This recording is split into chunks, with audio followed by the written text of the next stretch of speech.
মহিলারা তোমাদের গর্ভে যখন সন্তান আসে তোমাদের বমি বমি ভাব হয়, অসুস্থতা বোধ করো, কিছু খাইতে পারো না, সব কিছু নাকের কাছে নিয়ে গন্ধ লাগে।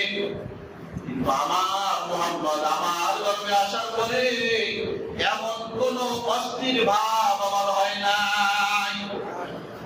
বাচ্চা তোমাদের গর্ভে আসার পরে 3 মাস পর থেকে পেটটা বড় হওয়া শুরু হয়। কথা বলে ঠিক কিনা? 3 মাস পর থেকে মা বোনদের পেট বড় হওয়া শুরু হয়। আমার চাঁদের টুকরা আমার মুহাম্মদ গর্ভে আসার পরে আমার পেটটা স্বাভাবিক ছিল। আমার চাঁদের টুকরাকে আল্লাহ কোথায় রাখছিলেন আল্লাহই ভালো জানেন। সুবহানাল্লাহ। আমার পেট কোনদিন বড় হয় নাই, স্বাভাবিক অবস্থায় ছিল। তোমরা ডেলিভারির সময় কাটা মুরগির মতো ছটফট করতে থাকো। ও কুরাইশের মা বোনেরা, বাচ্চা যখন প্রসব করো ডেলিভারির সময় মহিলারা স্বামীর কাছে চিরবিদায় নিয়ে যায়।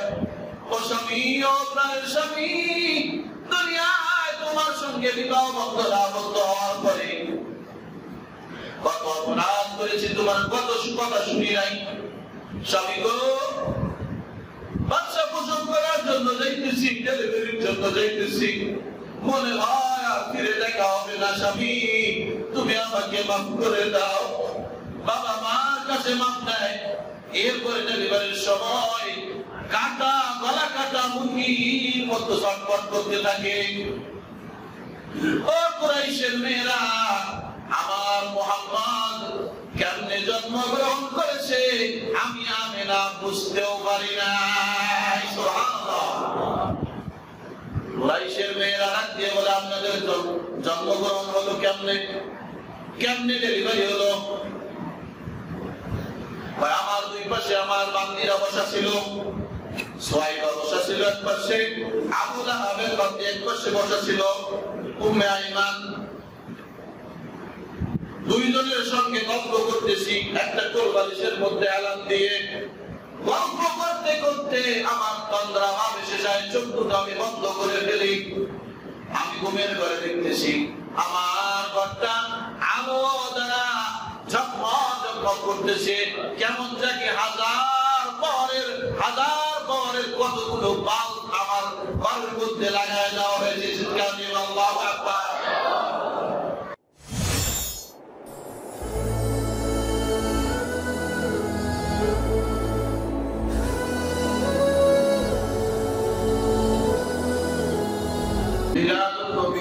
এটা আলোচ্য বিষয়, আমলের কিছু সিরাতুন নবী এটা শুধু আলোচনা করলেই হয় না, আমলও করতে হবে। আমরা নবীর জন্ম থেকে আলোচনা শুরু করবো ইনশাআল্লাহ। আল্লাহ রাব্বুল আলামিন দুনিয়াতে খুব দামি জিনিস পাঠাবেন।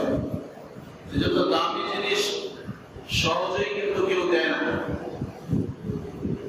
যে জিনিসটা যত মহাব্বতের, যত দামি হয়, এই জন্য জিনিসটা হাসিল করার জন্য অনেক পদ্ধতি অবলম্বন করতে হয়।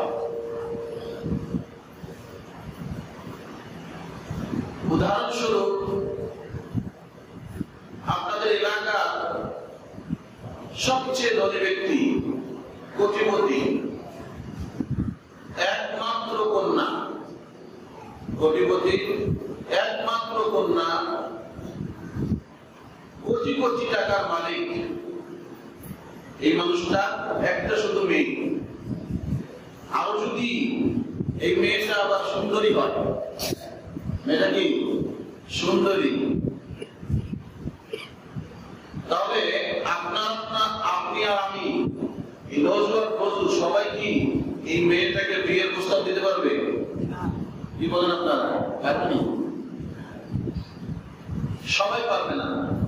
তার ওই পর্যায়ে যার যোগ্যতা আছে, টাকা পয়সা আছে, ধন দৌলত আছে, পাশাপাশি ছেলেটাও কি হতে হবে? সুন্দর হতে হবে। যেহেতু মেয়ে সুন্দর, মেয়ে যদি কালো থাকতো তারপরেও তো এটা ব্ল্যাক গোল্ড, বুঝলেন নাই? কালো হলেও যত দাম ছিল, কিন্তু কালো না, সুন্দরী, তাহলে তো এখানে হাতই দেওয়া যাবে না। আল্লাহর এক বান্দা প্রস্তাব নিয়ে গেছে বিয়ের, মেয়ের বাবার কাছে সাহস করে প্রস্তাব দিয়েছে যে আপনার মেয়ের জন্য সুন্দর একটা ছেলে আসে। মেয়ের বাবা বলছে ছেলে আপনার কি লাগে? ছেলে তো আমার বাগিনা, মানে ছেলের আমি খালু। মেয়ের বাবা একবারে চরম পর্যায়ে রেগে গেছে। আল্লাহর বান্দা জিজ্ঞেস করছে রাখলেন কেন? আরে মিয়া, কোটি কোটি টাকার সম্পদ আমার, এরপরে আমার একমাত্র মেয়ে, তাও আবার সুন্দরী, সেখানে তুমি ছেলের খালু হয়ে প্রস্তাব নিয়ে আসছো, রাখবো না কি করবো? কার প্রস্তাব দিতে হবে? ছেলের বাবাকে প্রস্তাব দিতে বলো না, ছেলের বাপকে আসতে বলো। বাপ আর খালুর মধ্যে পার্থক্য আছে না নাই? বাপে প্রস্তাব দেওয়া একটা, খালু প্রস্তাব দেওয়া। আপনি কি আমার মেয়েকে এত সস্তা মনে করছেন? ছেলের খালু এসে প্রস্তাব দিবে আর আমি এটা মেনে নেব? ছেলের বাবাকে আসতে বলো। ছেলের বাবাকে গিয়ে বলছে আপনার ছেলে আপনি প্রস্তাব দিয়ে যান, আমি তো অনেক বকা খেয়েছি। উনি আসছে প্রস্তাব নিয়ে। এখন মেয়ের বাবা আলোচনা শুরু করছে, ছেলে কেমন, ছেলের সম্পদ কতটুকু, ছেলের চরিত্র কেমন।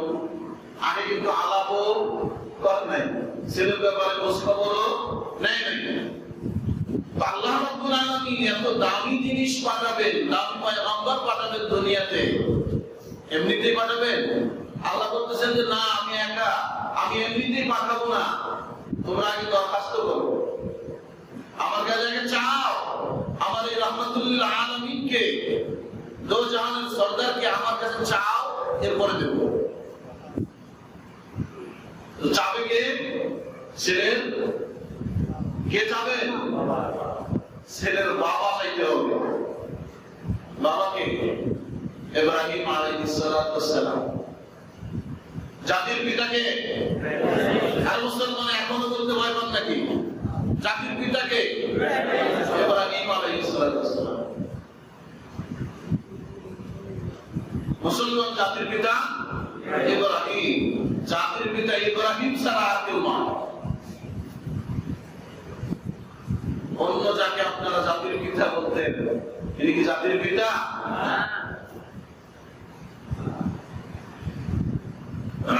মিল্লাতা আবিকুম ইব্রাহিম ওয়া সাম্মাকুমুল মুসলিমিন।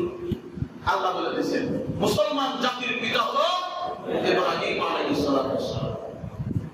ইব্রাহিম কাবা শরীফ নির্মাণ করার পরে আল্লাহর কাছে দরখাস্ত করেছিলেন, আল্লাহ আমাকে সন্তান দেন। শেষ নবীর দাবি করছিলেন, দোয়া করছিলেন, আল্লাহ তাআলা পিতাকে দিয়ে চাওয়াইছেন, এরপরে দিয়েছেন। আমার এদিকে যাওয়ার উদ্দেশ্য না, আপনাদের শুধু বুঝাইতেছি। আল্লাহ রাব্বুল আলামিন খুব যত্ন করে বানাইছেন, খুব আদর করে রাখছেন। নামটা যে দিচ্ছেন, আমার আপনার নবীর নামটা যে সিলেক্ট করছেন, এই নামটাও কি বরকতময়। পৃথিবীর শুরু থেকে নিয়ে মুহাম্মদুর রাসূলুল্লাহ সাল্লাল্লাহু আলাইহি ওয়াসাল্লামের জন্মের আগ পর্যন্ত কোন ব্যক্তি এই নামটা রাখার কল্পনাও করতে পারে না। সুবহানাল্লাহ। আল্লাহ এই নামটা কেউ বাছাই করে রেখে দিয়েছেন যে আমার হাবিবের সর্বপ্রথম নাম হবে মুহাম্মদুর রাসূলুল্লাহ, এরপরে যদি কেউ রাখতে চায়, এর আগে কেউ রাখতে পারবে না। ইনটেক একবারে ইনটেক করাইছে সবকিছু। কেমন? জন্মের আগ থেকে আল্লাহ যে কোরআনে বলছেন, ওয়ামা আরসালনাকা ইল্লা রাহমাতাল লিল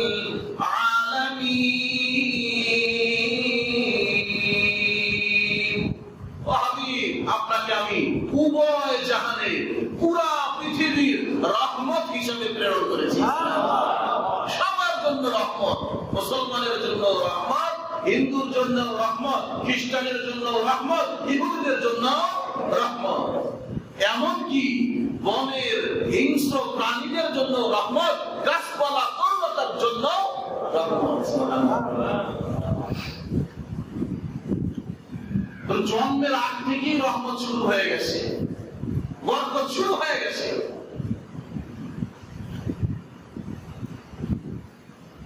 আমার আপনার নবী আগে একটু আলাপ করেন, কত খ্রিস্টাব্দে জন্মগ্রহণ করেছেন জানা আছে? 570 মতান্তরে 571 খ্রিস্টাব্দে মক্কা নগরে কুরাইশ বংশে সম্ভ্রান্ত পরিবার, সম্ভ্রান্ত বংশে কুরাইশ বংশ ওই সময় ছিল মক্কার মধ্যে সবচেয়ে দামি বংশ, সম্ভ্রান্ত বংশ। এই সম্ভ্রান্ত বংশে মুত্তালিব, আব্দুল মুত্তালিবের বংশে হযরত আব্দুল্লাহর ঘরে আমেনা ওদরি 570 বা 71 খ্রিস্টাব্দে জন্মগ্রহণ করেন সুবেদ সাদেকের সময়। মনে থাকবেন ইনশাআল্লাহ।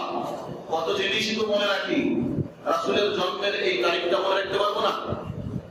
কতজনের বার্থডে মনে রাখি, কতজনের বার্থডে মনে রাখি, তো রাসূলের বার্থডে মনে রাখবেন না?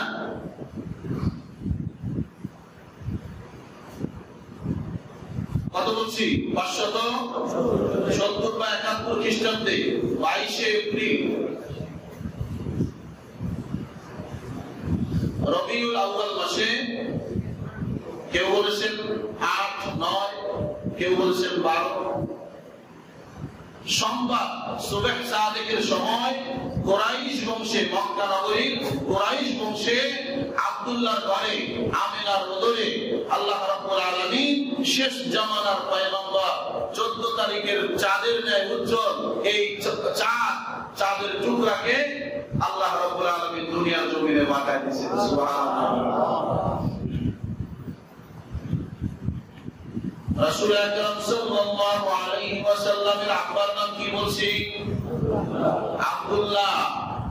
মায়ের নাম আমিনা, দাদার নাম আব্দুল মুত্তালিব, নানার নাম জানি না, নানার নাম বলেন ওয়াহাব, আব্দুল ওয়াহাব। নবীর আশিক দাবি করে, কিন্তু নবীর বংশ পরম্পরাই জানে না, নবীর নিসবত কাদের সঙ্গে এই সম্পর্কই জানে না। তো নবীর আশিক হলো, প্রকৃত আশিক হলে তো বংশ পরিচয় জানতে হবে, নানার নামই বলতে পারি না, তো নবীর আশিক হলেও কেমনে?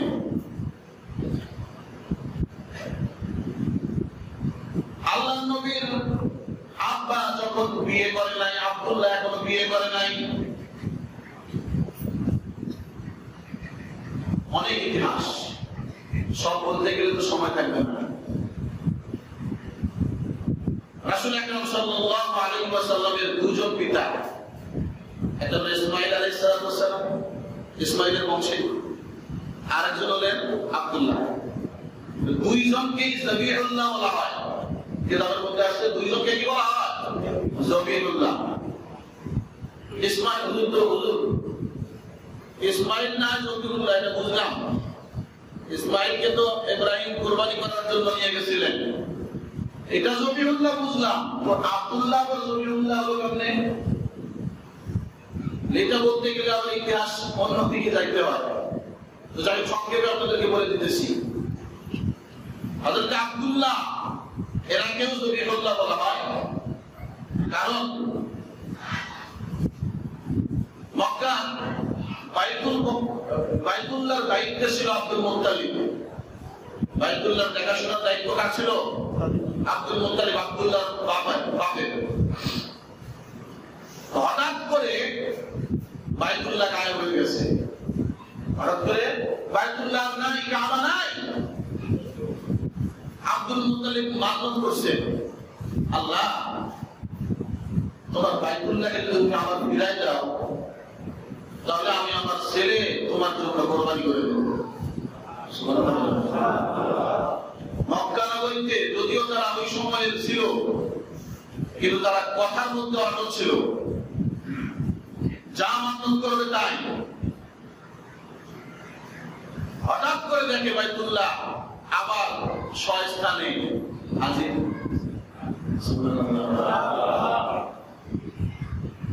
মান্নত কি করছে? সন্তান জবাই করবে। এখন সব মুরব্বীদেরকে নিয়ে বসছে, সন্তান তো জবাই করতে চাইছি, কাকে জবাই করব? বড় ছেলেকে বলে আপনার মান্নতের জন্য আমি জবাই হতে রাজি না। আরেকজনকে বলে আপনার মান্নতের জন্য আমি জবাই হতে রাজি না। আব্দুল্লাহকে বলছে, আব্দুল্লাহ রাজি হয়ে গেছে। মক্কার সব বড় বড় নেতারা বলতেছে, আব্দুল মুত্তালিব তোমার সব সন্তানের মধ্যে নম্র, ভদ্র এবং জ্ঞানী গুণী সন্তান হল আব্দুল্লাহ। এই আব্দুল্লাহকে জবাই করে দিবা? না, এটা হয় না। কি করব? আমি তো মান্নত করেছি সন্তান জবাই করব। মান্নতটা একটু পরিবর্তন করো না। কেমনে পরিবর্তন করব? তোমার সন্তানের জায়গায় আব্দুল্লাহর পরিবর্তে তুমি একটা উট কুরবানি নাও। আব্দুল্লাহ মেনে নিল। আব্দুল্লাহ আব্বা মেনে নিয়েছেন, আব্দুল মুত্তালিব মেনে নিয়েছেন। নেওয়ার পরে একটা উট কুরবানি করে কাজ হয় না, দুইটা করে কাজ হয় না, পাঁচটা করে কাজ হয় না, 10টা করে কাজ হয় না। এইভাবে 5টা, 10টা, 20টা, 50টা করতে করতে 100টা উট যখন জবাই করছে, আল্লাহ রাব্বুল আলামিন তার কুরবানিকে কবুল করে নিয়েছেন। এত সস্তা মনে করো না। আমার নবী, আমার হাবিব যার ওরস থেকে আসবে, তাকে তুমি 1টা, 2টা, 5টা উটের বিনিময়ে তার জান নিতে চাও না, 100টা উট কুরবানি দেওয়া হয়েছে। এজন্য আব্দুল্লাহকেও কি বলে? জবিহুল্লাহ বলে। আব্দুল্লাহ যখন বিয়ে করে নাই, মক্কার গলিতে গলিতে আব্দুল্লাহ ঘোরাফেরা করে। মক্কার সমস্ত রমণীরা আব্দুল্লাহর দিকে আকৃষ্ট হয়ে গেছে। এত সুন্দর চেহারা, চেহারার মধ্যে, ললাটের মধ্যে, কপালের মধ্যে কি জানি একটা আকর্ষণ। যেই মেয়ে দেখে সেই মেয়ে তার প্রেমে পড়ে যায়। সব মেয়েরা তার বাবার কাছে গিয়ে প্রস্তাব দেয়, আব্বা বিয়ে যদি আমাকে দিতেই হয় আব্দুল্লাহর সঙ্গে দাও। তাড়াতাড়ি গিয়ে আব্দুল্লাহর বাবার কাছে প্রস্তাব নিয়ে যাও। প্রতিদিন হাজার হাজার মেয়ের থেকে মেয়ের বাবারা প্রস্তাব নিয়ে আসে। আব্দুল মুত্তালিব পেরেশান হয়ে গেছে, বিবির সঙ্গে পরামর্শ করতেছে, ও আব্দুল্লাহর আম্মা কি করি? আব্দুল্লাহর জন্য এত মেয়ের প্রস্তাব আসতেছে, কোনটা আমরা গ্রহণ করব? প্রস্তাব দিতে দিতে এত মানুষের ভিড়, সব সময় বাড়ির মধ্যে ভিড় জমে আসে, কি করি? এরপরে আবার তাওরাতের মধ্যে, তাওরাতের এক পণ্ডিত বলে দিয়েছে আব্দুল্লাহর বিবির নাম হবে আমেনা। শেষ নবীর যে মা হবে, শেষ নবীর মায়ের নাম কি হবে? আমেনা। আমেনা নামের যত মক্কা নগরীর যত মেয়ে ছিল, সব আমেনারা দিল খুলে বসে আছে। মনে হয় আমি বিশ্ব নবীর মা হব। সবাই আব্দুল্লাহর দিকে তাকায়, আব্দুল্লাহর প্রেমে পাগল। হঠাৎ করে বিশ্ব নবীর মা আমেনার সঙ্গে যখন আব্দুল্লাহর বিয়ে হয়ে গেল, মুসলমান বিশ্ব নবীর মা হবে, যেমন যেমন মহিলা তো আর হতে পারে না। আমেনার সঙ্গে যখন আব্দুল্লাহর বিয়ে হয়ে গেল, 3 দিন যখন আব্দুল্লাহ ঘর থেকে বের হয় না, 3 দিন করে যখন ঘর থেকে বাইরে বের হয়েছে, সব মেয়েরা একে অন্যকে খবর দিতেছে আব্দুল্লাহ ঘরের বাইরে আসছে। আবার রাস্তার মধ্যে আব্দুল্লাহকে দেখা গেছে, চলো এক নজর আব্দুল্লাহকে দেখে আসি। সমস্ত রূপসী মেয়েরা যখন আব্দুল্লাহর সামনে আসলো, আসার পরে এক নজর আব্দুল্লাহর দিকে চেহারা দেখার পরে চেহারা ফিরাই নিছে।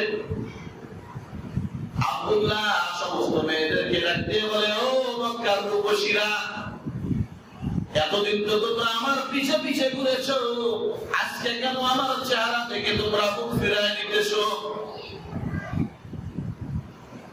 সমস্ত রূপসীদের মধ্যে থেকে একজন জবাব দিতেছেন, ও আব্দুল্লাহ, তোমার চেহারা দেখে তোমার প্রেমে পড়ি নাই, তোমার চেহারার মধ্যে, তোমার কপালের মধ্যে একটা নূর ছিল, একটা আকর্ষণ ছিল।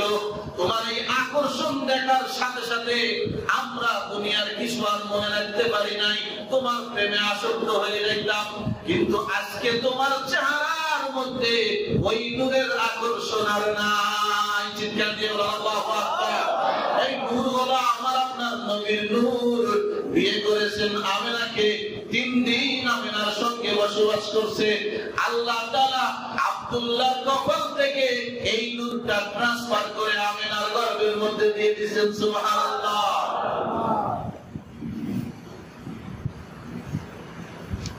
ঘটনাক্রমে কিছুদিন পরে আমার আপনার নবী যখন মায়ের গর্ভে চলে আসছে, আব্দুল্লাহ বাণিজ্যিক কাজে ইয়াসরিব মদিনা থেকে রওনা হয়েছে। বাণিজ্যিক কাজ শেষ করে মদিনার একটা জায়গার মধ্যে আসার পরে আব্দুল্লাহ অসুস্থ হয়ে যায়।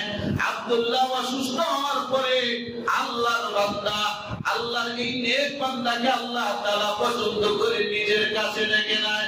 খবর আসলো, রে আমিনা, তোমার প্রিয় স্বামী ব্যবসায়িক কাজ শেষ করে মদিনা ইয়াসরিব নামক জায়গায় এসে এখানে আসার পরে অসুস্থ হয়ে এই অসুস্থতার কারণে মারা গেছে। আমিনার মনটা ভেঙে গেল। নিজেরা একটু চিন্তা করলেই পারেন যে মায়ের গর্ভের মধ্যে সন্তান আসে, গর্ভে সন্তান আসার পরে যদি ওই মায়ের স্বামী মারা যায়, তাহলে এই মায়ের মনটা কেমন ভেঙে যায় আপনারা একটু আজ করতে পারতেছেন। আমিনার অন্তরটা ভেঙে গেছে। আমার গর্ভে সন্তান এসেছে, সন্তানের বাবা দুনিয়া থেকে বিদায় নিয়ে চলে গেল। আমার সন্তান জন্মের পরে বাবার কথা জিজ্ঞাসা করলে আমি কাকে দেখাই দেব? মক্কার একটা নিয়ম ছিল, কুরাইশ বংশের একটা নিয়ম ছিল, যেই রমণীর স্বামী মারা যায়, যেই মহিলার স্বামী ইন্তেকাল করে, এই মহিলা 1 বছর পর্যন্ত কোন সুগন্ধি ব্যবহার করতে পারবে না। এটা মক্কার কুরাইশ বংশের একটা নিয়ম। হযরত আমিনা আব্দুল্লাহর ইন্তেকালের পরে আমার নবীকে গর্ভে নিয়ে কুয়ার কাছে পানি আনতে যায়। রাস্তা দিয়ে একটু হাঁটাহাঁটি করে। অন্য মহিলারা আমিনার এই আসা যাওয়ার মধ্যে আমিনার শরীর থেকে সুঘ্রাণ বের হইতে থাকে। আমিনার শরীর থেকে ঘ্রাণ পাওয়ার পরে মহিলারা একে অপরে কানাঘুষা শুরু করে দিছে। এটা কেমন ঘ্রাণ? মক্কার কোন বাজারের দোকানের কোন আতরের ঘ্রাণ তো নয়, এমন ঘ্রাণ তো আমরা জিন্দেগিতেও পাই নাই। এটা কোন দুনিয়ার ঘ্রাণ হতে পারে না। এত সুন্দর ঘ্রাণ আমিনা পাইলো কোথায়? এত সুন্দর সুঘ্রাণ আমিনা পাইলো কোথায়? এলাকার মধ্যে কিছু খারাপ মহিলা থাকে না, না থাকে না? মুখনামি করে। শুনছনি আব্দুল মুত্তালিবের ছেলে আব্দুল্লাহ কিছুদিন হলো মারা গেছে, এখনো মাস হয় নাই, কিন্তু আব্দুল্লাহর বিবি গায়ের মধ্যে সুঘ্রাণ লাগাইয়া রাস্তায় ঘোরাঘুরি করে। এমন মহিলা আমাদের সমাজে আছে না নাই? কেমনে আরেকজনের সংসারে আগুন লাগানো যাবে? অমুকের বউয়ের লগে অমুকের স্বামী লাগাইছে। দেখছো, হাত ধরে কথা বলছি, অন্ধকারে আসতেছি ওই চিপায় এতে আর এতেই কথা বলতেছে। কোন কথা বলতেছে এটা তো আর শেষ হলে নাই, এটা আরেকজনে লাগাইছে। আমাদের এক ওস্তাদ বলতেন, বিনা পয়সায় কোন খরচ ছাড়া যদি কোন এলাকা পুরা এলাকার মধ্যে সরাই দিতে চান, তাহলে মহিলাকে বলে, তাকে বলে এলাম যদি পুরো এলাকায় আপনি ছড়াইতে চান বিনা খরচে একজন মহিলাকে বলে দিয়ে দেখবেন পুরা এলাকা এই খবর ছড়াই গেছে। আসলেই তো তা এই ধরনের স্বভাবের কিছু মহিলারা কানা পোশাক করতেছে। আব্দুল্লাহর স্ত্রী গায়ের মধ্যে এত সুন্দর সুঘ্রাণ মেঘে রাস্তায় হাঁটাহাঁটি করে, মতলবটা কি? নাউযুবিল্লাহ বলবেন না? মতলব কি? একজন দুইজন করে আওয়াজ যখন আব্দুল মুত্তালিবের কান পর্যন্ত গেল, ও আব্দুল মুত্তালিব, তোমার পুত্রবধূ ছেলে মারা গেছে, মাস হয় নাই, তোমার পুত্রবধূ সুঘ্রাণ, এত সুন্দর ঘ্রাণ শরীরের মধ্যে ব্যবহার করে রাস্তাঘাটে ঘোরাফেরা করে, এটা পুরা মক্কা, পুরা কুরাইশ বংশের দুর্নাম হইতেছে, পুরা মক্কার মধ্যে ছড়াই গেছে। আব্দুল মুত্তালিবের পুত্রবধূ এই কাম করতেছে। আব্দুল মুত্তালিব রাত্রিবেলা বিবির সঙ্গে পরামর্শ করল, ডাক্তার আব্দুল্লাহর স্ত্রী আমিনাকে ডাক্তার হলো, বৌমা, ও মা, তুমি তো আমার খুব আদরের মা, মা গো, তোমাকে একটা কথা বলতে চাই মা, আমার পরিচয়টা ছিঁড়ে যাচ্ছে মা, এরপরেও না বলে পারি না। কিছুদিন আগে সন্তান আমার সন্তান আমার মুখ খালি করে চলে গেছে। ও মা, মক্কার মধ্যে সম্ভ্রান্ত পরিবার আমরা, কুরাইশ বংশ, সবাই কানাঘুষা করতেছে, তুমি নাকি সুঘ্রাণ ব্যবহার করে রাস্তাঘাটে ঘোরাফেরা করো। ও মা, তোমার এই আচরণের কারণে আমাদের বংশের ইজ্জত চলে যাইতেছে। আমিনা চোখ থেকে পানি ছেড়ে দিয়ে বলে, আব্বা, ও শ্বশুর আব্বা, আমি বাজারে কোন সুঘ্রাণ খরিদ করে নিজের শরীরে ব্যবহার করতেছি এমন না। আব্বা জান, আপনার ছেলের সঙ্গে বিয়ের পরে কয়েকদিন আপনার ছেলে আমার সঙ্গে ছিল, এরপরে আপনার ছেলে বিদায় নিয়ে চলে গেছে, আমার মনটা বড় ভাঙ্গা। ও আব্বা, আপনার সন্তানের ঔরস থেকে আমার গর্ভে যে সন্তান এসেছে, আমার গর্ভে সন্তান আসার পর থেকে নিয়ে আমার শরীর থেকে এই ঘৃণা আল্লাহ তাআলা সরাই দিতেছে। আমি বাজারের কোন ব্যবহার করি নাই, আল্লাহ তাআলা কুদরতি ভাবে এই সুঘ্রাণের ব্যবস্থা করে দিয়েছেন। শুধু তাই নয়, এই তো কিছুদিন আগে, 2-3 দিন আগে আমার কাছে সুসংবাদ নিয়ে আসছে জিবরাইল। আল্লাহু আকবার বলে। জিবরাইল আসার পরে আব্দুল মুত্তালিব বলতেছেন, মা গো জিবরাইল তোমাকে কি বলছে? আব্বা, জিবরাইল এসে বলছে, আমিনা বলতেছে, আমার মনটা বড় ভাঙা ছিল যে আমার সন্তান হওয়ার পরে, সন্তান পৃথিবীতে আসার পরে আমার সন্তানকে খেলনা কে কিনে দিবে, তার সঙ্গে খেলাধুলা কে করবে, তার বাবা তো নাই। এই সমস্ত পেরেশানি নিয়ে আমি যখন কান্না করতেছিলাম, আল্লাহ রাব্বুল আলামিন জিবরাইলকে পাঠাই দিয়েছেন। জিবরাইল আসার পরে বলতেছে, আমিনা, ও আমিনা, আপনি কি জন্য কান্না করতেছেন? আপনার গর্ভের মধ্যে সাইয়্যিদুল মুরসালিন, দো জাহানের সরদার রাহমাতুল লিল আলামিন কে আল্লাহ তাআলা পাঠিয়ে দিয়েছেন। দুনিয়ার সাধারণ কোন বাচ্চা নয়, এই জন্য তার খেলার জন্য পেরেশানি হওয়ার আপনার কোনো দরকার না। আল্লাহ রাব্বুল আলামিন আপনার গর্ভে দিয়েছেন দো জাহানের সরদারকে। বলছে একজন সাধারণ কোন সন্তান নয় যে কাঠ আর মাটির খেলনা দিয়ে খেলবে, কাপড় আর প্লাস্টিকের খেলনা দিয়ে খেলবে, এটা তার মর্যাদার খেলাফ।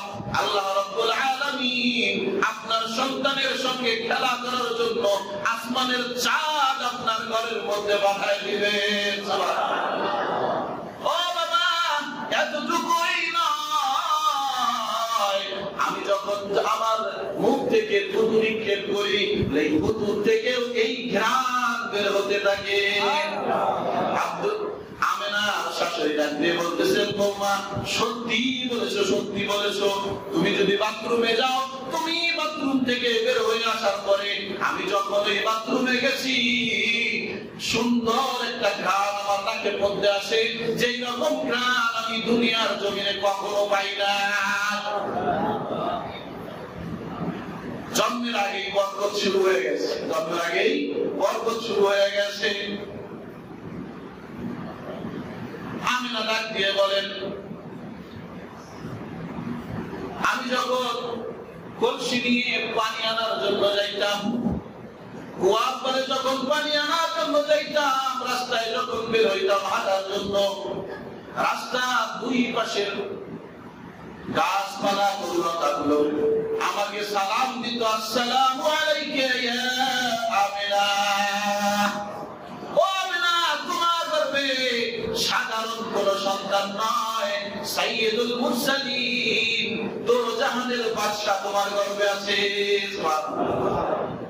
পাথরগুলো আমাকে সালাম দিয়ে বলতো, আমিনা মরুভূমির পাথর সারাদিন উত্তপ্ত রোদের মধ্যে গরম হয় কি হয় না?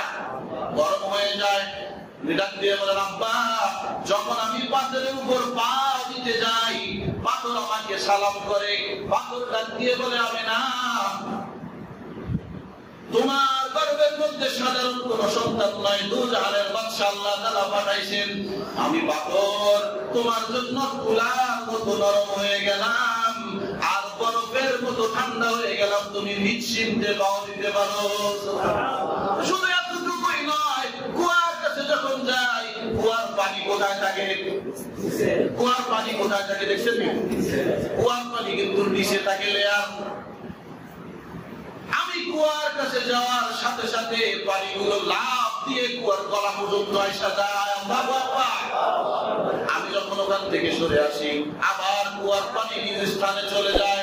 আমার বান্ধবীরা আমাকে ডাক দিয়ে বলে, ওই কুরাইশ বংশের মহিলারা ডাক দিয়ে বলে, ও আমিনা তুমি আসলে কুয়ার পানি উপরে উঠে আসে।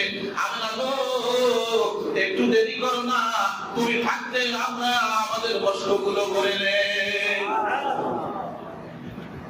আল্লাহ রাব্বুল আলামিন জন্মের আগেই বরকত দেখা দিতেছে। আসবে সাইয়্যিদুল মুরসালিন, দোজাহানের সর্দার, সব রাস্তা ক্লিয়ার করে দিতেছে। রাস্তা ক্লিয়ার করে আল্লাহ তাআলা তার দোস্তকে দুনিয়াতে স্বাগতম জানাইতেন। সুবহানাল্লাহ। আমিনা ডাক দিয়ে বলে, ও কুরাইশের মহিলারা, তোমাদের গর্ভে যখন সন্তান আসে, তোমাদের বমি ভাব হয়, অসুস্থতা বোধ করো, কিছু খাইতে পারো না, সব কিছু নাকের কাছে নিলে গন্ধ লাগে। কিন্তু আমার মুহাম্মদ আমার গর্ভে আসার পরে এমন কোন অস্থির ভাব আমার হয় নাই। বাচ্চা তোমাদের গর্ভে আসার পরে 3 মাস পর থেকে পেটটা বড় হওয়া শুরু হয়। কথা বলে দেখি না?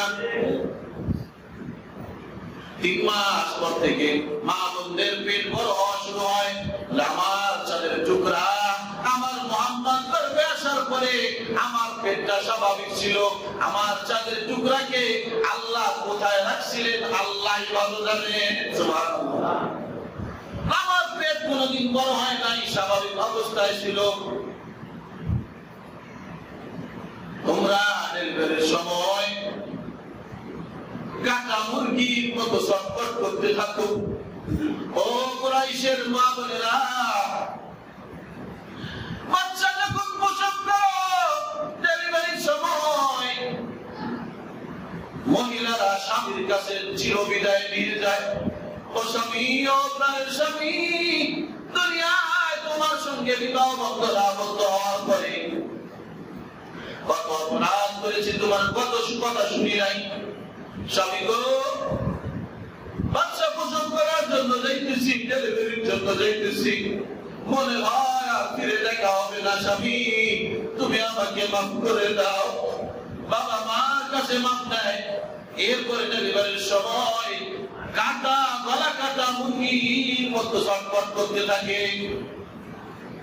ও কুরাইশের মেয়েরা, আমার মুহাম্মদ কেমনে জন্মগ্রহণ করেছে আমি আমিনা বুঝতেও পারি না। কুরাইশের মেয়েরা ডাক দিয়ে বলে, আপনাদের জন্মগ্রহণ হলো কেমনে, কেমনে ডেলিভারি হলো? আমার দুই পাশে আমার বান্দিরা বসা ছিল, সুহাইবা বসা ছিল এক পাশে, আবু লাহাবের বান্দি এক পাশে বসা ছিল, উম্মে আইমান।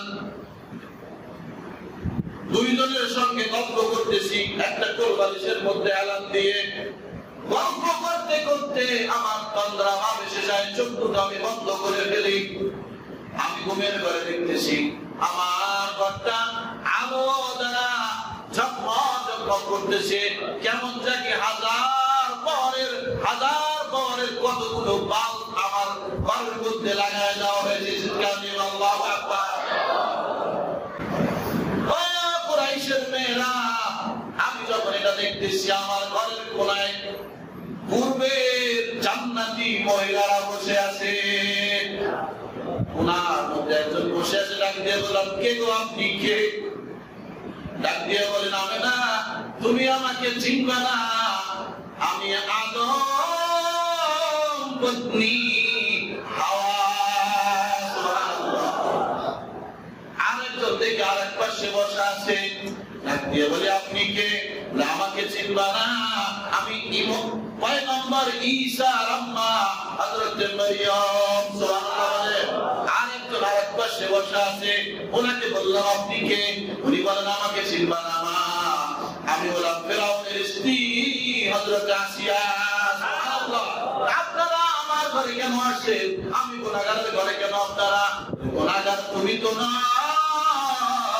কিছুক্ষণ পরে 10 মিনিট পরে তুমি পূর্ণিমার চাঁদ জন্ম দিতে যাইতেছো।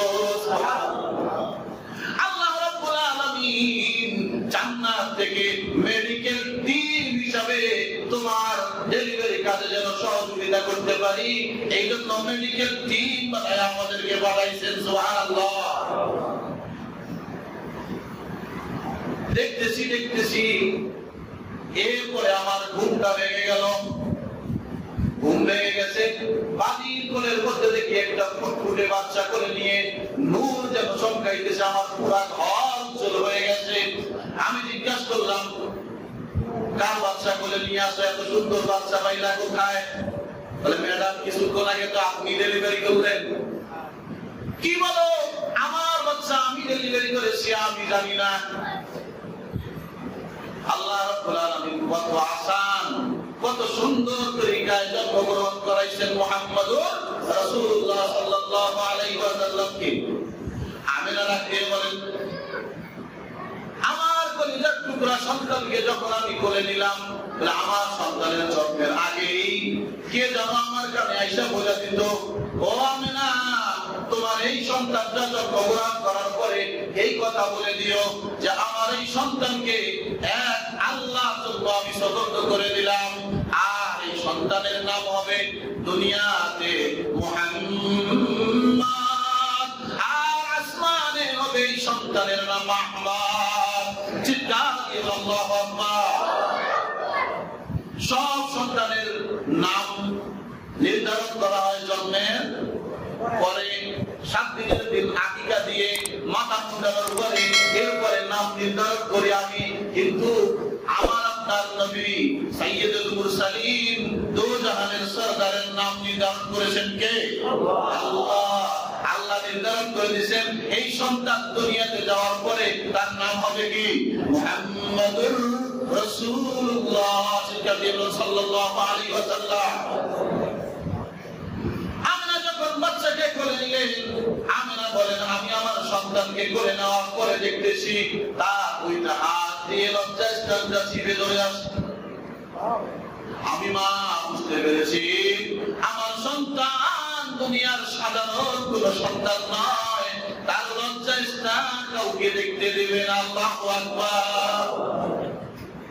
আমি বাড়িকে ডাক দিয়ে বললাম, ও বাড়ি যাও, আমার ঘরে যাও, আমার শাড়ির আঁচলটা ছিঁড়ে নিয়ে আসো, আমার সন্তানের লজ্জাস্থান ঢেকে দিতে হবে। বাড়ি যখন শাড়ির আঁচলটা ছিঁড়ে আনলো, আনার পরে আমিনা বলেন, আমি যখন গামছার মতো করে পরাইতে দিয়েছিলাম তখন লক্ষ্য করে দেখি আমার কলিজার টুকরা কন্যাকিত অবস্থায় দুনিয়ায় আসছে। আলেমরা বলে এগুলো হলো মিলাদুন নবী। এগুলো কি মিলাদুন নবী পালন করা যায়নি। এগুলো পালন করতে পারবেন? যেগুলো এখন শোনাইলাম এগুলো পালন করার কিছু আসেনি? আছে? কথা বলে না। মিলাদুন নবী পালন করা যায় না, আলোচনা করা যায়। সিরাতুন নবী পালন করতে হয়। সিরাতুন নবী কি? সিরাতুন নবীর মধ্যে নামাজ আছে, সিরাতুন নবীর মধ্যে টুপি আছে, সিরাতুন নবীর মধ্যে দাড়ি আছে, সিরাতুন নবীর মধ্যে ঢিলা কুলুক আছে, সিরাতুন নবীর মধ্যে দস্তরখান আছে। এগুলো কি আমলের দ্রব্য, এগুলো আমল করার মতো। আর মিলাদুন নবী আমল করার মতো নয়। কথা বুঝে আসছেন? আমার আপনার নবী জন্মের পরে জমিনের মধ্যে সিজদা দিয়ে দোয়া করছেন আল্লাহর কাছে। বরকতময় আল্লাহ তাআলা বরকত যে শুরু করছে, আল্লাহ সময় শেষ হয়ে গেছে।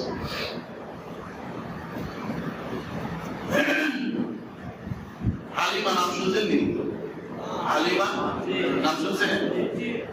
রাসূলের দুধমা। রাসূলের কি দুধমা। মক্কার মধ্যে মুসলমান ছিল। মক্কা নগরীতে শহরে যে বাচ্চারা জন্মগ্রহণ করত, গ্রাম থেকে কিছু মহিলারা আসতো। আসার পরে ধনী পরিবার দেখে এই বাচ্চাদেরকে নিয়ে দুধ পান করানোর জন্য গ্রামে নিয়ে যেত। এটা অনেকগুলো কারণ মুহাদ্দিসরা বলেছেন। যে মক্কা শহরের অবস্থা, শহরের মধ্যে বিভিন্ন জায়গার লোক থাকে, শহরে বিভিন্ন জায়গার লোক থাকে, এজন্য শহরের ভাষাগুলো জগা খিচুড়ি হয়। শহরের ভাষা কি হয়? সব ভাষার মিশ্রণ থাকে। এখানে সুন্দর ভাষা বাচ্চারা শিখতে পারে না, এজন্য গ্রামে কোন নিরিবিলি পরিবেশে পাঠায় যায়। এখানে সুন্দর ভাষাও শিখতে পারবে, দুধ পান করে বড় হবে। আর গ্রাম থেকে মহিলারা আসতো, যে ধনী পরিবারের সন্তানদেরকে নিয়ে দুধ পান করাইতো, বিনিময়ে কিছু টাকা পয়সা খাবার দাবার পাইতো, এই দিয়ে তাদের সংসার চলত। হযরত হালিমা তায়েফ থেকে আসছে।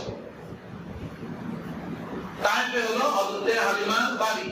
তায়েফ থেকে সফর করে মক্কাতে আসছে বাচ্চা নেওয়ার জন্য। বাচ্চা সন্তান, কোন বাচ্চা পাইলে তার স্বামী সহ আসছে। তাদের সওয়ালটা ছিল একবারে জীর্ণ শীর্ণ, একবারে দুর্বল, খুব কষ্ট করে আসছে। আস্তে আস্তে সবার শেষে আসছে। তার থেকে যে কাফেলা বের হয়েছে, সব কাফেলা সব আগে আসা ধনী পরিবারের যত সন্তান ছিল সব সন্তান নেওয়া শেষ। হালিমা আসছে সবার শেষে।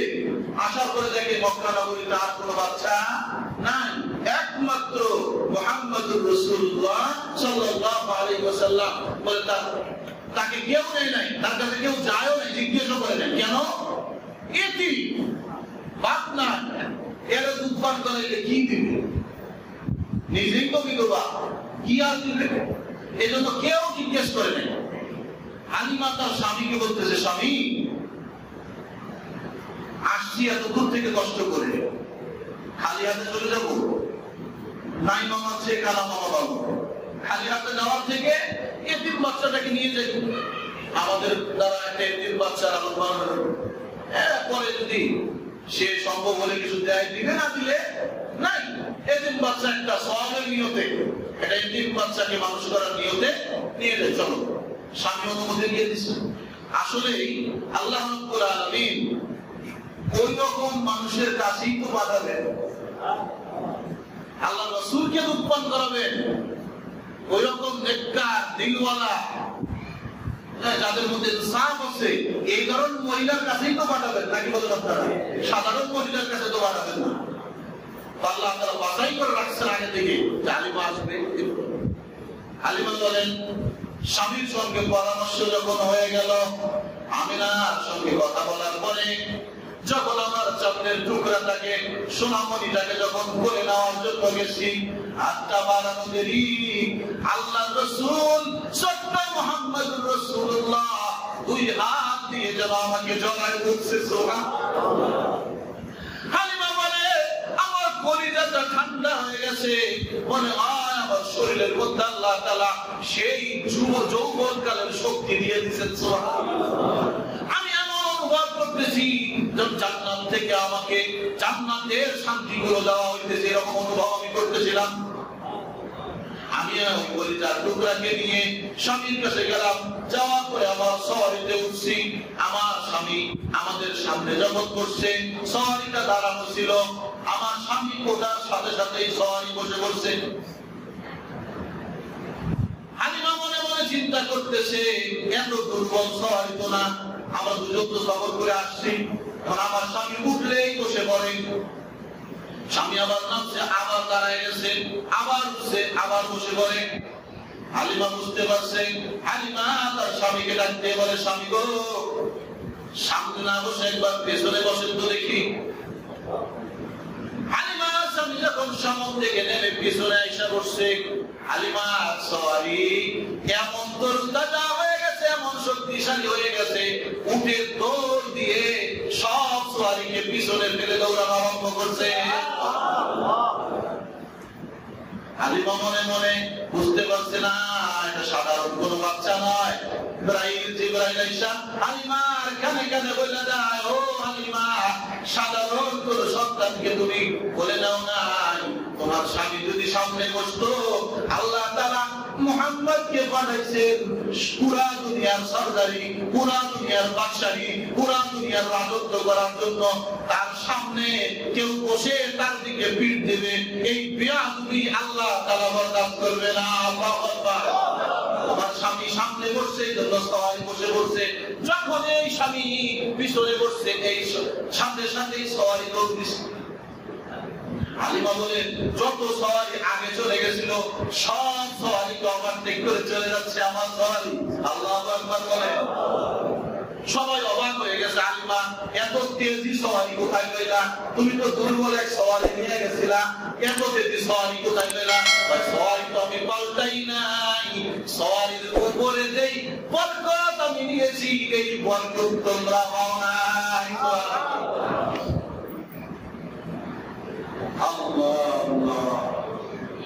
হালিমার বাড়ির মধ্যে বরকত শুরু হয়ে গেছে, সন্তানদের মধ্যে বরকত শুরু হয়ে গেছে। ছাগলের পাল ছিল, বকরির পাল ছিল, বলে বকরির পালের মধ্যে বরকত আল্লাহ তাআলা দান করেছেন। যেই উটের স্তনের মধ্যে দুধ ছিল না, টানলেও এক ফোঁটা দুধ বের হয় নাই। হালিমা বলে, মুহাম্মদকে, মুহাম্মদ যেই আমার বাড়িতে আসছে, মুহাম্মদ আমার বাড়িতে আসার সাথে সাথে সব উটের স্তনগুলো, বকরির স্তনগুলো দুধে ভরপুর হয়ে গেছে। আমি হালিমার শরীর ছিল জীর্ণ শীর্ণ, আমার একটা দুধের সন্তান ছিল, এই সন্তানই দুধ পাইত না। যেই না মুহাম্মদকে আমার বলে দিছি, বলে আমার সন্তান তো দুধ পাই, মুহাম্মদ দুধ পান করে, এরপরেও মনে হয় আল্লাহ এই পরিমাণ বরকত আমার স্তনের মধ্যে দিয়েছেন, বলে দুধ পায়া ব্যয় করতে থাকে। চিন্তা দিয়ে সুবহানাল্লাহ, এত বরকত দানছে। যাই হোক, সংক্ষিপ্ত সময়ে আলোচনা বেশি বাড়ানো যায় না, যতটুকু আলোচনা করা হলো এরপর থেকে আগামী জুমা ইনশাআল্লাহ রাসূলের ধারাবাহিক জীবনে আলোচনা করা হবে। কয়েক জুমা লাগলেও শুনতে রাজি আছেন তো ইনশাআল্লাহ? ভালো লাগে না খারাপ লাগে? ভালো লাগে না খারাপ লাগে? এগুলো মিলাদুন নবী, এই জন্মের পর থেকে যে আলোচনাগুলো, এগুলোর নাম কি ভাই? মিলাদুন নবী। মিলাদুন নবী পালন করার কিছুই নাই, সিরাতুন নবী পালন করতে হয়। এতটুকু জিনিস আপনারা মনে রাখবেন ইনশাআল্লাহ। আল্লাহ রাব্বুল আলামিন প্রত্যেককে সঠিকটা বুঝবার আমল করার তৌফিক দান করেন।